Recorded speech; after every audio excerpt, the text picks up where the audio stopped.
Bon, j'étais super content de voir le retour de la Coupe d'Europe ce week-end et les matchs de phase finale parce que ça a un peu manqué quand même la saison dernière. Et je vous avoue que j'ai été super déçu, notamment de la prestation de Clermont. Je me suis demandé comment c'est possible qu'une équipe aussi structurée d'habitude, aussi forte dans le jeu, dans beaucoup de secteurs du jeu, soit fait mais éclaté par le Racing. Donc du coup, j'ai essayé de découper le match pour revenir en image dessus. On voit ce que ça donne et je vous donne ma petite analyse.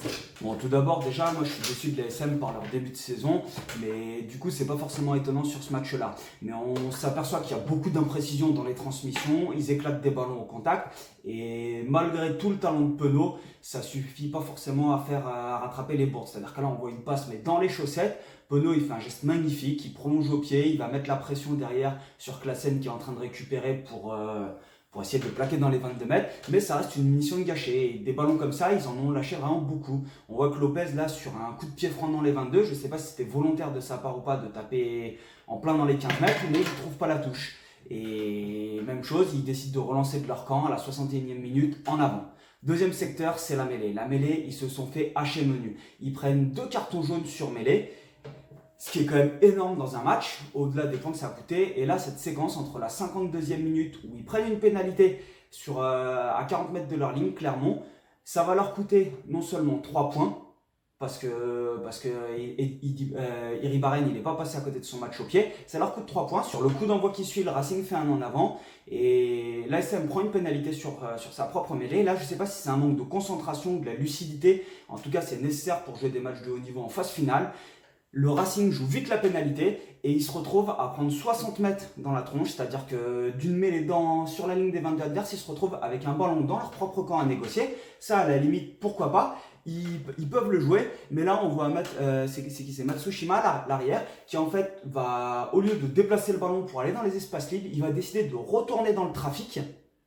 Il va se faire contester le ballon, parce que le Racing est très fort sur les contests, et ils vont reprendre 3 points. C'est-à-dire qu'en 2 actions, ils prennent 3 points. Donc en mêlée, ils prennent des cartons, et en plus, dans le jeu, ils sont pénalisés, ils prennent 3 points. Donc en 4 minutes, en fait, ils prennent 6 points, mais gratuitement. Après, il faut dire une chose, c'est que le Racing est très organisé en défense. C'est ce que je vois depuis le début de la saison, où à chaque fois, ils ont un joueur qui se détache de la ligne et qui monte tout seul en pointe, soit pour couper les extérieurs, ou soit pour venir fracasser le porteur du ballon à contresens. À chaque fois, le -1 en défense, il va essayer de contester les ballons. Dès qu'il a la possibilité, le -1, il vient contester le ballon. Là, on voit, c'est le -1 et le +1. Dès que le porteur de balle, il s'isole un petit peu de ses soutiens offensifs, ils arrivent pour ralentir la balle ou contester. Et ça, ils le font à la perfection. C'est-à-dire que le rôle de ce -1, ils sont tous très très bons sur l'analyse quand est-ce que je dois venir contester. Donc on voit qu'ils sont aussi vaillants, c'est-à-dire que ça s'échappe pas proche des lignes. C'est une des grosses qualités du Racing. Et malgré ça, la SM, ils n'arrivent pas à trouver de solution. On le voit là, ils vont s'entêter, ils vont lâcher beaucoup d'énergie, je crois, sur une séquence qui est vraiment très longue, à laquelle au final ils repartent, je crois, avec 3 points, l'ASM.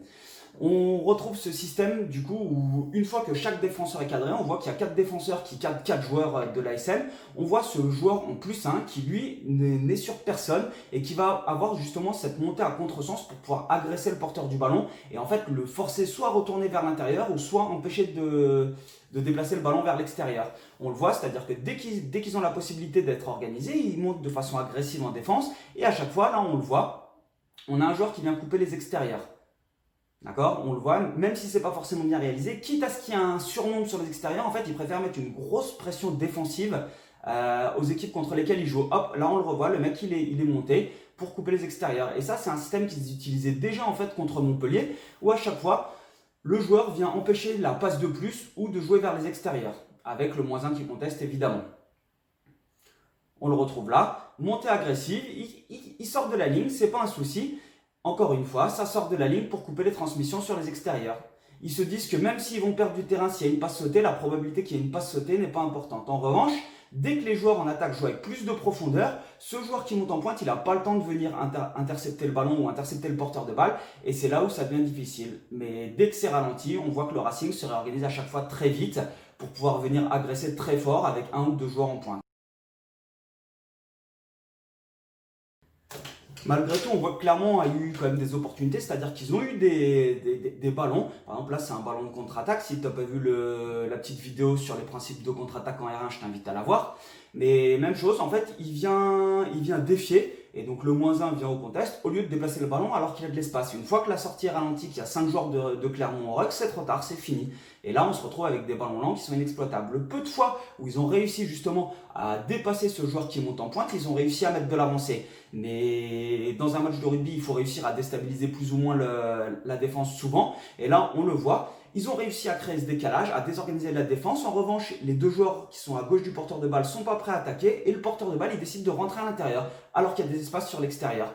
Et ça a été pendant une grosse partie du match où justement Clermont, moi je trouve qu'ils ont fait énormément d'erreurs de lecture parce qu'ils ont voulu jouer à plat. Exactement comme là où il y a de l'espace sur les extérieurs. Par contre, Lopez, Lopez, il passe à côté de son match, il fait le mauvais choix. Et donc ça va s'entêter en fait sur du jeu où ils vont se faire enfermer par la défense du Racing alors qu'ils ont la possibilité de se déplacer au pied.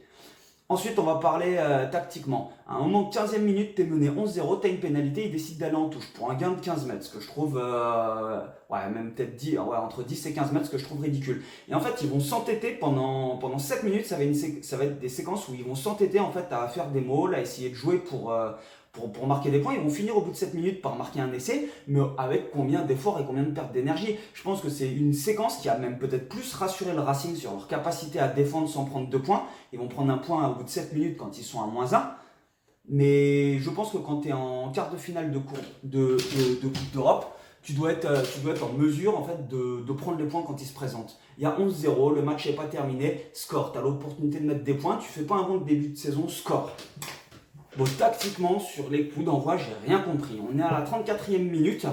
Et là, le Clermont décide de jouer un coup d'envoi pour contester le ballon, sur lequel ils prennent un essai qui sera refusé pour en avant. Mais il faut se dire que Clermont, à ce moment-là, est mené 8-17, qu'ils ont un carton jaune à 14 contre 15 et ils vont décider de jouer la récupération. Alors qu'ensuite, ils sont menés 30-8, ils jouent des coups de pied d'occupation. Même chose, 33-15, ils jouent des coups de pied d'occupation. Il va falloir attendre la 74e minute pour qu'ils jouent un coup de pied pour récupérer le ballon sur lequel ils vont récupérer la possession.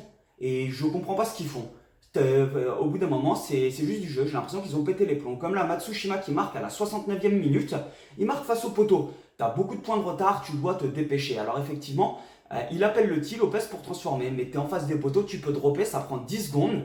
Et là, en fait, ça va mettre 1 minute 15, il me semble, pour pouvoir jouer le coup d'envoi. C'est-à-dire qu'entre la 69e et la 70e 15, il se passe 1 minute 15. Je pense qu'il y a moyen de gagner 30 secondes. Ça, c'est la dernière et la meilleure séquence que je vais vous montrer. C'est une séquence du Racing où ils vont être capables de déplacer le ballon.